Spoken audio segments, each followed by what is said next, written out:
on est en plein. C'est bon, on a la confirmation, c'est bon. Donc, c'est bon, on a eu le petit message anglais. Donc ça va bientôt faire 2 ans qu'on s'est mis en route. Donc dans cette spécialité donc de réadaptation. Donc on a commencé donc janvier 2024. Voilà, c'est ça.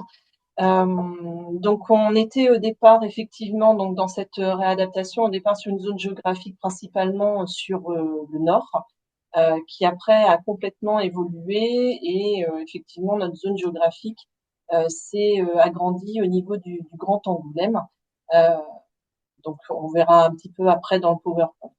En tout cas, au niveau de l'équipe, elle se, ouais, Peut-être, oui, tu veux il dire, faut peut-être préciser. oui, par rapport à ça. Ouais, Oui. au niveau, donc en fait nous, bon, l'achat des socles, vous connaissez, c'est l'achat des basiques. On a fêté les 50 ans et du coup, on a obtenu l'autorisation pour l'achat des spécialisés réadaptation. Par contre, là vous voyez en bas du PowerPoint l'anté-postpartum et puis il y a l'anté-postpartum et les enfants de moins de 3 ans. On n'a pas demandé une autorisation sur ce champ-là, dans la mesure où, comme pour la réadaptation, il nous faut du temps de spécialiste et que déjà la maternité et la pédiatrie n'ont pas assez de médecins, donc c'était impossible pour eux de partager du temps avec l'HAD. Donc, du coup, on a ouvert que l'HAD réadaptation. Donc, comme vous pouvez le voir, effectivement, au niveau des objectifs, c'était d'assurer au domicile une réadaptation donc complexe, pluridisciplinaire et coordonnée pour prévenir et réduire donc les conséquences fonctionnelles, déficiences et limitations d'activité. Donc, Excusez-moi, oui, pardon, je vous interromps. Vous avez passé la première page de votre diapo ou pas? oui. Ah, parce qu'en fait, on est toujours sur la présentation, enfin, où il y a marqué présentation HAD réadaptation. Bah, alors là, je ne sais pas pourquoi ça On marche n'a pas. pas la page, on n'a pas la page. Alors, il est possible que je sois obligée de rester comme ça, parce que si je fais ça, est-ce que vous voyez? Alors là, oui, on est sur la réforme des autorisations. Comme ça. Alors, Vous disiez le docteur Delage, je pense, et on n'avait pas, effectivement, sous les yeux. donc, on en est là. Donc voilà, donc là c'était au niveau des objectifs et donc avec une convention, donc avec une structure autorisée à exercer l'activité SMR. Donc ce qui fait que nous, alors, je pense qu'on peut peut-être passer sur le. Avec les glamours, oui, Monique Voilà, l'a c'est déjà pour ça. évoqué qu'on était en partenariat Voilà, avec les c'est pour glamours ça. pour le docteur Moreau. Donc effectivement, le docteur Moreau, donc notre médecin coordonnateur, donc MPR, est détaché à 20% en fait des glamos, enfin il est détaché des glamos et il fait 20% en fait sur l'HADR les lundis et mercredis après-midi. Donc c'est lui qui effectivement nous fait les validations et nous donne les objectifs de prise en charge au niveau des patients. Donc nous sur des profils de patients, on a surtout des rééducations donc neuro, donc comme vous pouvez voir, c'est notre plus gros pourcentage et un petit peu d'orthopédie. Dans cette rééducation neuro, on peut avoir effectivement beaucoup de post-AVC, mais on peut aussi avoir des pathos chroniques, de toute façon, sur des pathologies neurodégénératives. Donc, c'est vrai que ça peut être intéressant peut-être pour vous, des fois, de nous orienter certains patients que vous voyez et chez lesquels on peut poser des objectifs de réadaptation. Donc, dans ces peux- critères-là, je peux poser une question? Quand vous dites on peut vous adresser des patients, ça veut dire que c'est pas des patients qui passent d'abord par le milieu hospitalier, ils peuvent venir de la ville, hein. exactement, en fait, ça peut être comme l'achat des socs, ça peut être une demande d'un médecin traitant, comme par exemple alors après l'EMR reste quand même une structure, mais au-delà des glamos ou des services de soins, on peut avoir une demande par un médecin traitant. Alors, en théorie, c'est toujours en accord avec le médecin traitant comme pour le socle. Après, c'est vrai que souvent de fois, ben, c'est la DAC PTA aussi qui oriente Oui. des patients. Donc, ils sont rapidement mis dans la boucle. Mais effectivement, après, voilà, on va détailler les critères. Donc, tous les patients ne sont pas aptes à rentrer en HADR.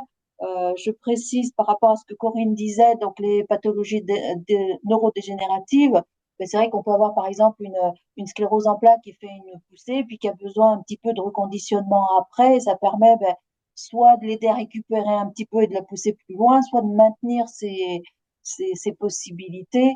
Et du coup, ça, c'est les patients chroniques, entre guillemets, pour lesquels on avait imaginé peut-être les prendre 1 ou 2 fois par an pour les remettre un petit peu en selle, quoi, si je puis dire.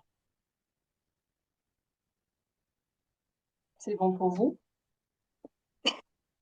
Oui. Et est-ce que nous, on a moyen, au niveau professionnel de santé, quand on nous adresse un patient, est-ce qu'on sait s'il est en HAD classique ou s'il est en HAD réadaptation? Est-ce que ça change quelque chose, même sur la facturation, Pardon, c'est une question de l'infirmière, je reconnais pas les voix. C'est une Aurore question. Trézy. D'accord.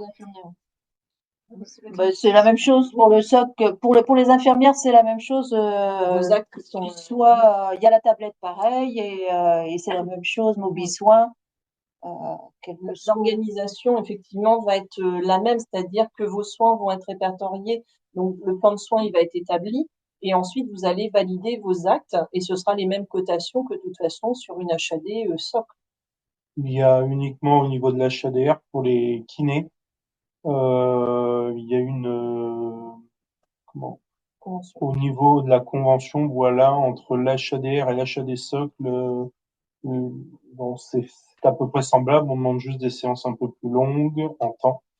Je pense qu'on y reviendra plus tard. Et il y a une revalorisation financière un peu plus importante. Voilà. Mais c'est des conventions quand même jumelles. Hein. C'est très proche. On va prendre au niveau des critères. Ouais. Donc effectivement, donc là, après les motifs de prise en charge, donc nous, pour accepter un patient donc en HADR, il faut au moins qu'on ait donc les 5 actes de rééducation donc par semaine, donc du lundi au vendredi, soit un par jour. En tout cas, c'est le minimum et pour l'instant, on n'en est toujours qu'à 5 actes. Donc voilà, on s'en tient comme ça et il faut donc au moins 2 professionnels de santé qui soient différents. Donc si on tente Professionnels de santé rééduquent. oui, rééduquant. Dans les professionnels de santé n'est pas compris et les aides-soignantes ou les infirmières libérales. Ça, c'est des critères incontournables de l'HAS pour avoir l'autorisation. Donc, il faut au moins 5 actes de rééducation. Et du coup, voilà, donc kiné ergo, kiné orthophoniste, orthophoniste ergo kiné. Enfin, le APA n'est pas encore malheureusement reconnu. Enfin, à l'hôpital, il est reconnu, mais malheureusement pas à domicile comme professionnel de santé. Donc, ce qui est un peu limitant pour nous. Mais alors qu'elle fait quand même, elle a largement sa place, quoi. Donc, bon, on se bat pour cette reconnaissance. Je sais pas si ça viendra un jour. Il y a une limitation de 2 séances là-bas par semaine, le grand maximum. Justement, comme on parle des différents métiers. Donc, en fait, le principe, c'est que nos patients qui sont accueillis sur un séjour en HADR vont bénéficier de la même équipe de fond, si je puis dire, que l'HAD socle, donc avec docteur Delage, un médecin praticien HAD référent. Et on a la même organisation après au niveau des soins de nursing. Donc, on a nos aides-soignantes, on a aussi notre service social et nos psychologues, nos pharmaciennes, préparatrices en pharmacie, secrétaire médical, logistique, tous les services nécessaires à l'HAD de base sont disponibles et sont utilisés pour les séjours de nos patients et se raccroche à ça, du coup, l'équipe spécialisée, donc avec le docteur Moreau, avec le kinéco, l'IDEC, toutes les personnes qu'on vient de se présenter. Et bien sûr, on travaille également avec les libéraux en priorité, donc les praticiens du patient, que ce soit kiné, orthophoniste. On a aussi déjà fait appel à des diététiciens ou psychomotriciens, par exemple. Donc, toutes ces équipes se coordonnent finalement autour du patient pour que ce soit un peu plus concret. Voilà un peu l'organisation autour du patient. Donc, on a dit minimum 5 séances par semaine, des séances de 45 minutes, sur une base de durée de séjour de 6 semaines. On pourrait renouveler une deuxième fois, donc un total de 3 mois environ au maximum. Toutes les semaines, on a un staff pluridisciplinaire le lundi, donc avec nos médecins et l'ensemble des intervenants. Les libéraux sont conviés à ce staff, hein, et ils participent dans la mesure du possible, le plus souvent en distanciel, mais parfois en présentiel. On met en place du matériel de rééducation à domicile de manière systématique, du petit matériel, et après, en fonction des besoins, du matériel un peu plus conséquent. On va avoir des exemples ensuite. Tout ça pour répondre donc au projet de rééducation qui aura été défini par le docteur Moreau. Et chaque semaine, le patient se voit confier son planning de la semaine suivante avec les différentes interventions tout au long de son séjour. Et finalement, en sortie d'HADR, ensuite, on fait le relais donc avec la prise en charge libérale s'il y a nécessité de poursuivre encore du libéral, que ce soit en kiné, en orthophonie par exemple. On peut aussi faire le relais vers d'autres dispositifs comme la prescription, enfin le dispositif PEPS. Et on peut relayer aussi en fonction des besoins de nursing notamment vers le SIAD par exemple. Donc on organise après tout ça à la sortie de l'HADR. Et pour illustrer, voilà un petit exemple du matériel un peu plus conséquent qu'on peut mettre en place, bien sûr selon les possibilités réelles en termes d'espace à domicile, mais ça nous est arrivé plusieurs fois, par exemple, d'installer des barres parallèles. Donc c'est pas parce qu'on est à domicile qu'on n'a pas du tout de moyens pour travailler. Au contraire, on essaye de mettre en place ce qu'il faut pour pouvoir travailler correctement. Pardon, excusez-moi. Et comme l'évoquait Corinne tout à l'heure, donc initialement concentré sur le nord, on a actuellement 10 places pour cet HADR et on a augmenté progressivement le territoire pour couvrir maintenant la zone bleue que vous voyez sur la carte. Donc une grosse partie de l'Angoumois et on tire un tout petit peu vers le sud et puis toute la partie nord du département. Est-ce que vous avez des questions peut-être à partir de là sur l'organisation, sur les séjours?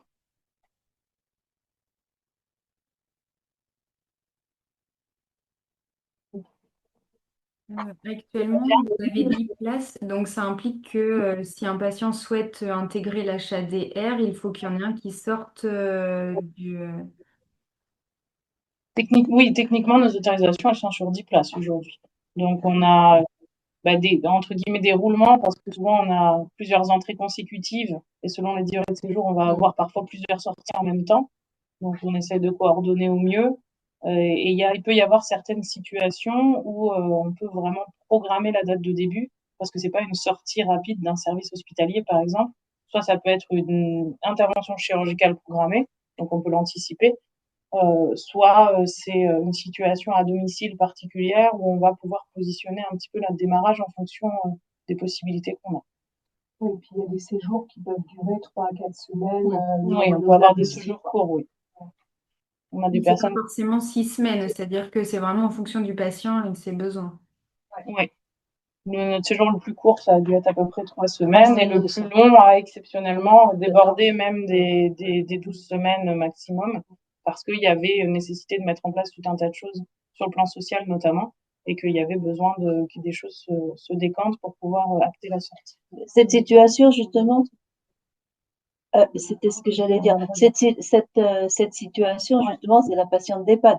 Donc, c'est vrai que c'est une patiente, on a eu une demande de neuro, si ma mémoire est bonne. Et puis, en fait, quand on est, donc, à ce moment-là, l'évaluation est faite comme d'habitude par, donc là, Corinne, si Corinne est absente, c'est Mélanie qui l'a fait. Et on s'est rendu compte que cette dame étant seule à domicile, c'était pas possible. Donc, dans un premier temps, on a orienté vers une EHPAD, puisqu'on peut intervenir en EHPAD. Et du coup, le séjour a été allongé parce qu'après, il a fallu tout le temps d'organisation du retour à domicile. Donc, c'est vrai que là, le service a un petit peu patiné. Et du coup, on a dépassé le temps pour la sécuriser. Le relais derrière avec notamment le DAC pour la suivre ensuite à domicile. Et ça, oui, si. Est-ce qu'un jour, après, ça pourra s'étendre pour avoir plus de 10 places? Ça, c'est pour Alors, c'est vrai que là, pour le moment, on a les autorisations. Non, on a conditionné. Non, c'est pas On ça. avait concentré sur les marques. C'est pas ça que je on a mis une équipe à peu près en lien avec les 10 places. Si jamais on doit augmenter le nombre de places, il faudra renforcer l'équipe parce qu'en fait, c'est vrai qu'on travaille avec les libéraux. Donc, par exemple, kiné, au départ, il y aurait peut-être pas eu besoin, sauf que Confolant, par exemple, il n'y a pas de kiné qui va au domicile. Donc, automatiquement, là, il nous fallait un kiné dans l'équipe. Donc, si on veut dimensionner plus large, c'est le mot que je cherchais, du coup, il faudra sans doute renforcer l'équipe. Après, la plupart des équipes d'HADR en France ont en fait une liste d'attente et qui peut être parfois très conséquente. Bon, nous, on a rarement eu des patients en liste d'attente. Et donc, voilà, dans l'immédiat, il n'y a pas de nécessité d'augmenter le nombre de places. Et effectivement, c'est pour ça on est descendu plus bas parce que passé un temps, on n'avait pas trop de demandes dans le nord. Donc c'était un peu idiot de ne pas descendre sur Angoulême et le pourtour, quoi. Et puis c'est surtout qu'on a une grosse demande sur le Grand Ouais. Angoulême et que finalement on a pu s'installer effectivement et se repositionner sur cette zone géographique. Et qui finalement est plutôt positif parce qu'on a quand même beaucoup plus sur cette zone maintenant qui s'est agrandie, plus que sur le nord. C'est très rare finalement qu'on ait des patients du nord, mais voilà, est-ce que c'est le coup du hasard ou c'est très Après, aléatoire? la population est plus importante sur Angoulême, donc c'est sûr. logique. On est pas- Oui, donc pour l'instant, il n'y a pas forcément besoin d'élargir parce que vous arrivez à répondre à toutes les demandes. Oui, tout à fait. Moi, j'avais une question par rapport à la prise en charge. En fait, ça dépend aussi si dans le secteur où est le patient, s'il y a des kinés qui se déplacent à domicile, j'imagine aussi. Oui, Oui. tout à fait. Ouais, Donc, d'accord. on va partir prioritairement avec déjà les praticiens du patient, parce que ça arrive souvent qu'un patient avait un kiné pour X ou Y raison avant de pas faire son AVC, par exemple, où il a été pris en charge en neuro. Donc, dans la mesure du possible, évidemment qu'on privilégie cet intervenant-là. S'il Mhm. fait pas du tout de domicile, on va en chercher d'autres dans le secteur, et si on n'a personne, ça sera du coup le kiné de l'équipe qui fera les séances en kiné. Ah, d'accord. Donc, on peut vous solliciter pour trouver sinon un kiné euh, à Le domicile. tout, le tout, c'est pas de nous solliciter si le besoin du patient, ce n'est que de la prise en charge kiné. Parce que ça nous arrive parfois qu'on nous D'accord. contacte en disant, il a besoin de kiné, on trouve pas de kiné, on a pensé à vous. Ben oui, mais ça va pas Ouais. forcément correspondre au projet Oui. parce qu'on a besoin d'une rééducation complexe, Mhm. pluridisciplinaire. Donc, s'il n'y a pas Ouais, de oui. place à la psychothérapie, à de l'APA, à de Mhm. l'orthophonie, ça va pas D'accord. justifier l'HADR. Oui, il faut deux spécialités, comme vous disiez tout à Voilà. l'heure. Donc, il faut Ok, qu'il y ait d'accord. des effectifs en lien avec ça. Et des D'accord, séances ça marche. qui ne sont faites qu'à domicile, parce que parfois, le kiné pourrait de la place, mais à son cabinet, mais ça, c'est pas possible. Il faut vraiment que les séances soient faites à domicile. Donc, il faut que le kiné se déplace. Et c'est là que ça peut Ouais, coincer. ça peut être un peu difficile. Après, là, moi, je suis là depuis mars. Et donc, ça facilite quand même certains dossiers de patients, puisque potentiellement, puisqu'il y a un kiné dans l'équipe, ce sera pas rédhibitoire si on ne trouve aucun kiné dans le secteur proche du patient, puisqu'à ce moment-là, je peux moi aller intervenir sur l'ensemble du territoire. Et l'autre avantage, c'est qu'on peut faire, parfois il faut 3 séances de kiné, mais le kiné libéral ne peut en faire que 2, et du coup, Jean-Marc va faire la troisième. Ou pendant les vacances, ben voilà, on se remplace, quoi. Donc, ça permet de poursuivre le programme. Il y a pas mal de souplesse. Oui, ça augmente beaucoup de souplesse, hein. Encore cette semaine, là, j'ai une kiné libérale qui a un impératif de dernière minute. Si je suis prévenu le jour pour le lendemain, je me débrouille et en fait, je peux aller faire la séance au pied levé pour qu'on soit maintenir le cadre de rééducation du patient, quoi. Très bien. D'accord, ok. Donc là où on n'a pas de souplesse, c'est sur la diapo que vous voyez en ce moment. Je vais les détailler. Par rapport aux conventions, en cas de ce que vous voyez, donc convention avec l'HAD, de la même façon que du coup les infirmières libérales, enfin les infirmiers libéraux, de façon générale, ont cette convention. Donc les kinés orthophonistes ont aussi effectivement une convention qu'ils signent avec l'HAD et avec effectivement une tarification en lien avec les séances qu'ils peuvent faire. Voilà. Avec une, tu veux dire? Leurs actes ont été valorisés là en début d'année, c'était peut-être même en début d'année 2024. Mais du coup, en HAD, on rajoute un peu. Et effectivement, la tarification est quand même. On rajoute en fait, Franchement intéressant. oui, c'est ça, il y a la tarification de la séance, mais aussi au niveau du déplacement. Donc, ce qui fait que c'est quand même aussi une plus-value aussi pour eux, c'est une reconnaissance. Et donc après, nous, ce que l'on demande quand même au niveau de ces intervenants, donc libéraux en tout cas de réadaptation, c'est cette traçabilité des actes et surtout les bilans, les transmissions qui soient faites le jour pour le jour, puisque nous, c'est tout notre intérêt pour que mes autres collègues, en fait, quand ils font les séances, puissent savoir ce qui s'est passé en fait chez le patient et surtout pour que le lundi, quand on est avec le docteur Moreau, puisse quand même faire le point sur toutes ces transmissions Et c'est ce qui s'est passé au niveau des différents objectifs qui ont été menés en fait pendant la semaine. Donc voilà, cette traçabilité est hyper importante pour nous dans le dossier. Alors, elle est avant tout importante pour le patient, pour l'équipe, mais c'est aussi c'est incontournable. Ce qui n'est pas tracé est considéré comme non fait. Donc, si on a des contrôles, voilà, il faut absolument qu'on ait un, un service de rééducation. Donc, il faut des traces. Et puis, il s'agit pas de mettre, je suis passé, quoi. Il faut vraiment quelque chose de détaillé. Et c'est pour ça qu'il nous faut les bilans d'entrée, de milieu, de fin. Il suffit pas de mettre 3 mots dans le dossier, quoi. Donc, et c'est vrai que ça prend un peu plus de temps. Donc, c'est pour ça qu'on considère que les séances durent à peu près 1 heure, quoi. Donc, la conséquence de ça, c'est qu'il faut des patients qui soient capables de tenir à peu près 3/4 d'heure de séance. Donc, ce qui n'est pas le cas de tous les patients. Un patient qui va être fatigué au bout de 10 minutes, il y a peu de chances qu'on puisse le prendre en HADR, quand même pas du tout.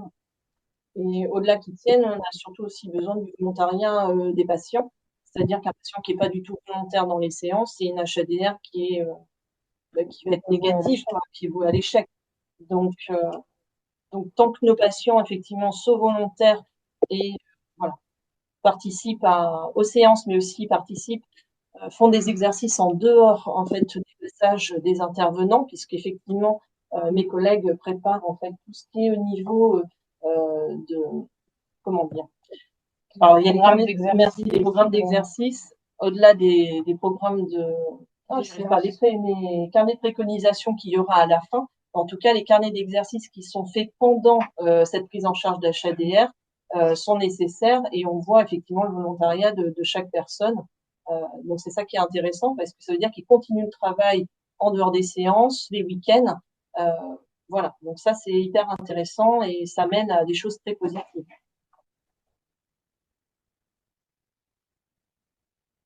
Nous, on avait fait le tour un petit peu de la présentation diapo, on va dire. Donc, on vous a remis nos coordonnées ici. Après, si c'est OK pour vous, je vais arrêter le partage parce que ça nous permet de vous voir, parce que c'est pas très agréable d'échanger sans vous voir. Donc, voilà, là, ça enregistre, donc vous avez pu avoir les coordonnées. J'arrête et on se reprend en vidéo, ce qui sera, voilà, un peu plus agréable pour nous. Donc, n'hésitez pas si vous avez d'autres questions, que ce soit sur des situations que vous auriez rencontrées où vous dites, tiens, est-ce que l'HADR aurait pu répondre à ce besoin-là, ou sur l'orientation de patient, ou voilà. Vous avez parlé d'un carnet d'exercice, donc ça veut dire que le patient, en dehors des séances, il remplit ce que lui, il fait seul à la maison. En fait, on peut lui proposer un programme d'exercice orienté sur les objectifs qu'on a définis avec lui. Et ce sont des exercices, alors c'est sur une feuille, matérialisée par une photo, et après avec un petit texte, 3 séries de 10 répétitions par exemple. Et du coup, ça permet de l'autonomiser aussi dans sa rééducation, comme disait ma collègue, qui se rende actif de sa propre rééducation en dehors des séances.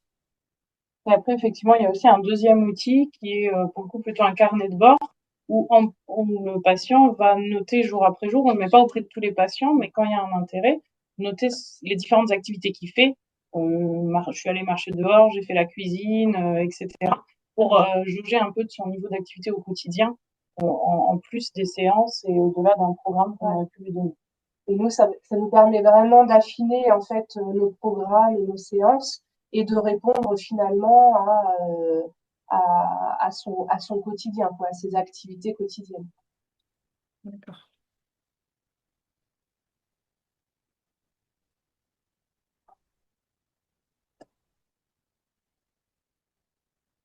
Et du coup, ben, en fin de prise en charge, en fait, il est jamais lâché comme ça du jour au lendemain parce que du coup, ben, il a déjà eu ses petits cahiers de suivi et vous faites systématiquement un petit programme. Enfin voilà, il va garder quand même un support pour pouvoir continuer à s'entretenir si besoin. Il y a aussi tout un tas, on a parlé tout à l'heure des relais, mais voilà, on réévalue les besoins du patient et on peut faire intervenir l'assistance sociale s'il y a besoin. On a quand même un certain nombre de patients qui sont vus par la psychologue aussi.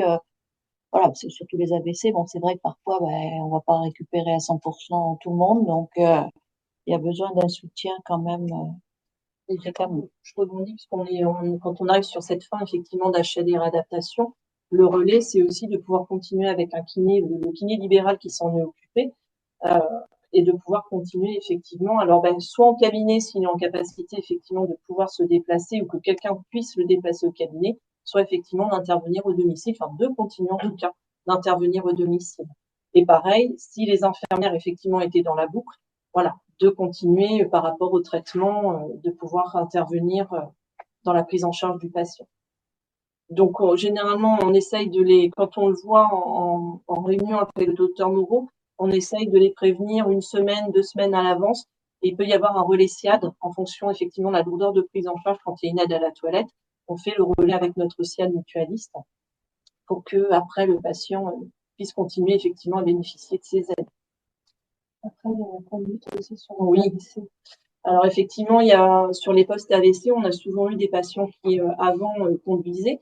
Donc on a la possibilité, en lien avec les GLAMO, de prendre le rendez-vous, enfin de leur faire la demande pour qu'il y ait un test sur le simulateur de conduite et pour qu'après ils puissent avoir l'autorisation effectivement de reprendre leur voiture. Donc ce qui est quand même hyper important puisque Mélanie avait fait effectivement tout un papier relatant par rapport aux assurances. Enfin voilà, ils ont toutes les informations nécessaires que si ils reprennent la voiture alors que rien n'a été accordé en fait après ce simulateur de conduite, ils sont en tort finalement. Donc il y a le simulateur ou le médecin qui est agréé effectivement pour pouvoir donner l'autorisation.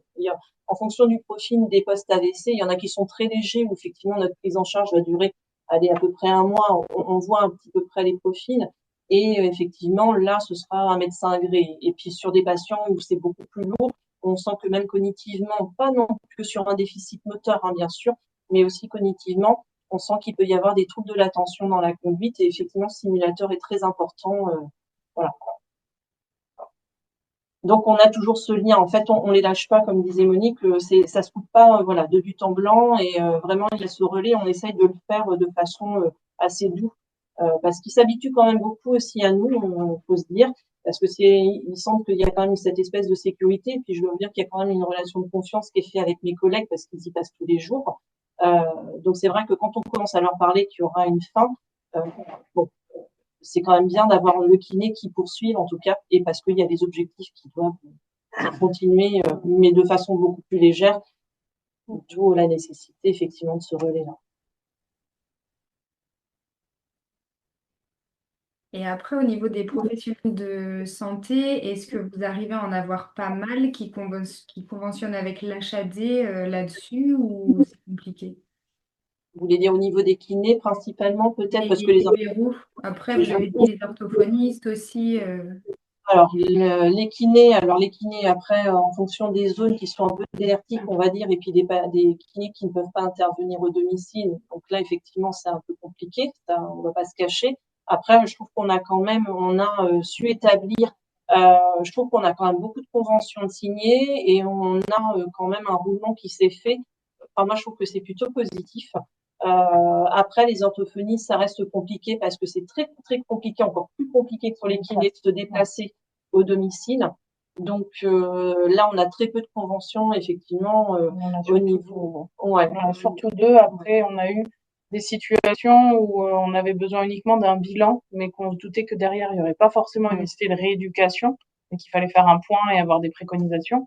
Donc, on a pu avoir des situations où on faisait des bilans uniques avec juste une facturation, mais qu'on rentrait pas dans un cadre de convention classique avec des interventions régulières à domicile. D'accord. Et sur notre territoire, vous en avez un petit peu ou pas? En orthophoniste, on a travaillé plusieurs fois avec Madame Cartereau-Rhin, Cécilia, qui est conventionnée avec nous et qui est intervenue chez 2-3 patients. Mais après, c'est vrai qu'on n'a pas beaucoup de patients finalement, on n'en a pas eu énormément qui avaient besoin d'une rééducation en orthophonie au long cours, hein. Donc on a eu quelques bilans, mais on n'a pas forcément eu beaucoup de suivi. D'accord. Moi, je dirais que pour les intervenants libéraux, peu importe en fait la spécialité, hein, la profession, Ça fait 2 ans là que la structure existe et ça se développe effectivement de mieux en mieux. Et moi, ce que je constate, c'est qu'on a aussi une redondance dans les suivis, c'est-à-dire que c'est effectivement beaucoup plus facile de retravailler avec quelqu'un avec qui on a déjà travaillé. Alors, moi, personnellement, par exemple, pour les kinés, j'essaye toujours de regarder les kinés géographiquement les plus près dans cette logique de suivi à terme, puisque si le kiné est à quelques kilomètres, il est beaucoup plus probable qu'il accepte de faire un suivi du patient ou de la patiente s'il y a besoin après nous que s'il est à plus grande distance. Mais de ce point de vue-là, ouais, on a un bon résultat, effectivement. Les kinés, une fois qu'ils ont compris notre fonctionnement, régulièrement retravaillent avec nous. Et c'est ce qui fait que plus ça avance et en fait, plus on arrive à avoir des intervenants libéraux. C'est vraiment secteur dépendant hein, quand même, effectivement. Étonnamment, c'est pas forcément sur les zones rurales les plus sinistrés en professionnels de santé qu'on a le plus de mal à les trouver. Moi, par exemple, c'est pas forcément plus facile de trouver sur Angoulême Centre parce que je pense qu'ils ont suffisamment d'activités et donc un bon nombre sur Angoulême Centre, par exemple, n'ont pas de domicile. Donc voilà, c'est secteur dépendant, mais c'est quelque chose qui se travaille, je pense, au moyen et au long terme et voilà, qui se développe bien. Oui, la question, c'était aussi pour que nous, on sache peut-être, des fois, on les rencontre par profession et de savoir si on pouvait aussi leur en reparler ou alors est-ce que c'est suffisant pour vous sur ces professions-là ou voilà, si on pouvait le faire connaître parce que peut-être il y a une méconnaissance ou des questions et qu'on les réoriente vers vous s'il y en a qui pourraient avoir des doutes ou en tout cas être intéressés par l'achat. Ouais, faut pas hésiter. Ça nous arrive de signer des conventions avec des kinés alors qu'on n'a pas encore de patients à leur proposer, mais on les a déjà, c'est déjà prêt, ils ont les explications, et le jour où on a quelqu'un qui correspond sur leur secteur, on peut y aller direct. Il y a 2 kinés là qui sont aux alentours d'Angoulême, hein, dans un rayon de 10 km à peu près, mais qui font que du domicile. Et par exemple, ces gens-là, euh, alors pour un, je l'ai contacté, l'autre m'a contacté, mais en fait, on a pré-signé les conventions. J'aurais déjà tout expliqué. Ils ont les conventions sont prêtes et au besoin, dès qu'un patient dans leur secteur d'activité peut se présenter, à ce moment-là, je les solliciterai. Voilà, ça peut aussi se faire comme ça, effectivement. Bon, pour être concret, hein,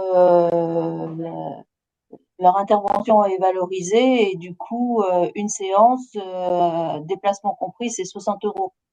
Donc c'est quand même intéressant et motivant. Si vous voulez, par rapport à une séance de kiné à domicile sur un référentiel sécu, si on peut dire, en fait, on est à 3 fois la valeur d'une séance.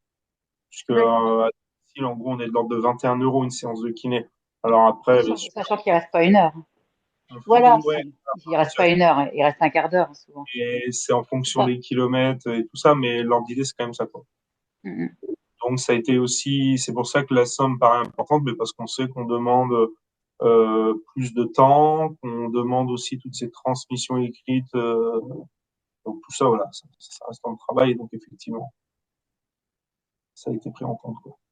Et ça, c'est pour les kinés ou pour tous les professionnels qui interviennent à domicile, c'est valorisé Alors, Alors on n'est pas pour les orthophonistes, parce que finalement les deux qui ont des conventions, c'est kiné et orthophoniste. Donc pour les orthophonistes, on est parti sur le même principe des 60 euros, à la différence que parce qu'on a fait des calculs par rapport aux tarifs sécu des bilans qui sont beaucoup plus chers hein, chez les orthophonistes et des séances qui pour le coup sont moins payées que les 60 euros et on avait fait ce calcul sur une durée moyenne de séjour. Si on a des situations où on interpelle l'orthophoniste uniquement pour un bilan et que derrière il n'y aura pas de rééducation, on lui tarifie son bilan au tarif sécu. On s'aligne sur le montant sécu vu qu'on on va pas compenser derrière sur le financement des séances. C'est comme ça qu'on a fait le choix de faire pour les orthophonistes. Oui, donc ça reste avantageux financièrement pour eux, en fait.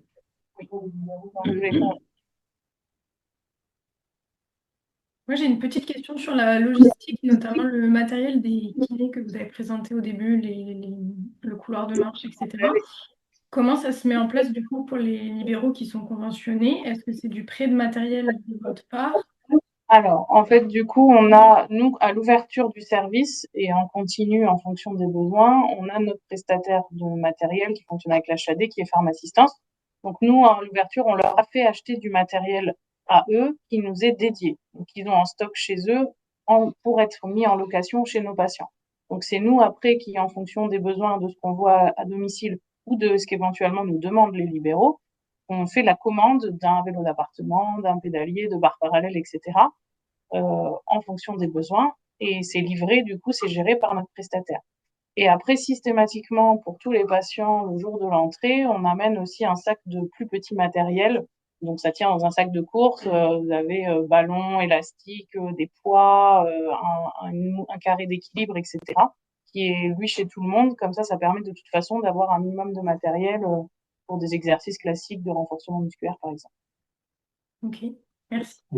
Si par exemple un kiné libéral voulait du matériel plus spécifique, c'est pas eux qui amènent leur matériel, ils ont pas besoin de ça. En fait, ils nous contactent et ils nous font la demande et nous on fait en sorte d'amener le matériel nécessaire.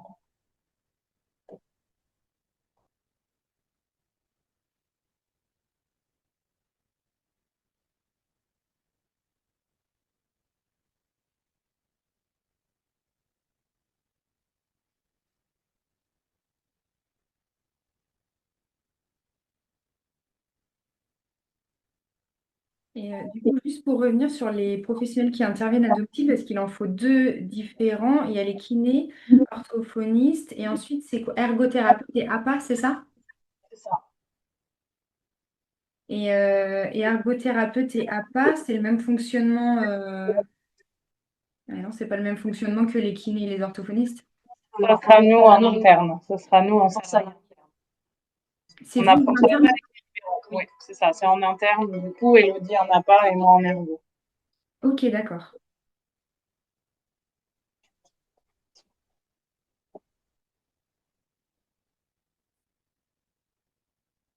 Et après, toutes les transmissions qui sont faites, elles sont sur, quand vous y allez, vous disiez les comptes rendus détaillés, c'est tout sur la tablette, sur MobiSoin. Donc tout le monde y a accès, y C'est ça. compris par exemple l'infirmière libérale si elle passe et qu'elle voudrait le médecin traitant, peu importe, tout le monde pourrait avoir accès un peu aux données, de voir ce qu'il en est du patient. Donc il y a après ça c'est géré par notre service informatique. Selon le profil de la personne, elle a accès à un certain nombre d'éléments dans le dossier pour des raisons de confidentialité, mais notamment en lecture pour les IDEV, oui, elles ont accès à nos suivis de rééducation de toute façon. Elles ont possibilité de visualiser ça. Oui, c'est sûr. De toute façon, c'est la tablette HAD, donc c'est. Oui, c'est ça. C'est le même logiciel.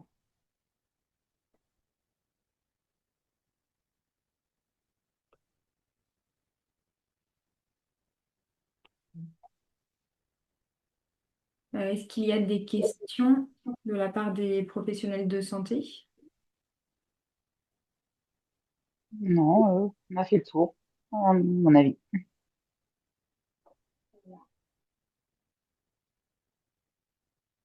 Après, il ne faut pas hésiter si vous avez des questions, si vous avez des conseils à nous orienter aussi ou des situations patients. Donc, le numéro, c'est toujours le même, c'est le standard de la HAD. Hein, après, on redirige vers nous. Ou notre adresse mail, had.hadr, et on est dispo pour échanger. Très bien. Et bien, si c'est bon pour tout le monde, merci beaucoup à vous d'être intervenu. Ouais, Merci beaucoup. On va relayer tout ça aux professionnels de santé. Et, Est-ce que vous avez un de nos flyers peut-être? Est-ce qu'on peut vous pas du tout. Non.